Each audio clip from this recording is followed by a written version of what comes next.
ఏమైందయ్యా? ఏమైంది? పొద్దున్న నుంచి బాధపడుకుంటూనే కూర్చున్నావు. నీకు తెలియదానే, మా ఫ్రెండ్ రవి గారికి యాక్సిడెంట్ అయింది. అవునట కదా, నాకు ఇదివరకు దాకానే తెలిసింది. ఆ అన్నయ్య అంటే నీకు ఎంత అభిమానం. వాళ్ళ ఇంటోళ్ళ కన్నా నువ్వే ఎక్కువ బాధపడతాను. అభిమానం ఎక్కడితే అభిమానము. మరి ఎందుకు ఎడతాను ఆ అన్నయ్య గురించి? నిన్న వైన్ షాప్ లో నేను కూర్చుండి తాగుతా అంటే, రేపు నేను దాయిపిస్తా, ఇవాళ నాకు దాయిపి అన్నాడు. అన్న వల్ల నేను దాయిపించిన నా పైసలు పెట్టి ఇవాళ వాడు యాక్సిడెంట్ అయ్యి హాస్పిటల్లో పడ్డాడు. నాకు ఎవరు దాయిపియాలి? ఇవాళ రవిగా ఆగం చేసినవురా. హోస్ని పాల్పడ నువ్వు తాపితే నేను తాయి నరిమలమై దేనికో గుద్దుకున్నాడు. పొద్దుకాడ నుంచి ఏడ్చుకుంటా కూర్చుంటే దోస్తు మీద ఎంతో ప్రేమ ఉన్నది అని అనుకున్నా. గిందు కానీ తాగుడు పాల్పడ తాగుడు. నీకేం తెలుసా నా బాధ?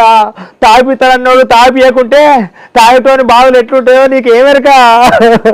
రవిగా మంచిగా దవాఖాన మందు గోళీలు మింగుకుంటూ ఉంటాను ఆవురా.